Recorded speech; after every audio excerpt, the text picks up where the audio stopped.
Polisi telah mengeluarkan izin laga PSM Makassar versus Barito Putra Liga 1 musim 2022-2023. Laga PSM Makassar versus Barito Putra akan digelar di Stadion Gelora B.J. Habibie, Kamis 9 Februari 2023. Kapolres Parepare AKBP Andiko Wijaksono mengatakan laga PSM Makassar versus Barito Putra hanya bisa dihadiri 50% penonton dari kapasitas stadion, sehingga jumlah penonton yang bisa hadir di Stadion Gelora B.J. Habibie maksimal 4.000 orang.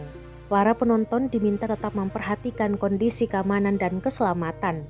Selain itu, cuaca yang belum stabil sebagai salah satu faktor pertimbangan.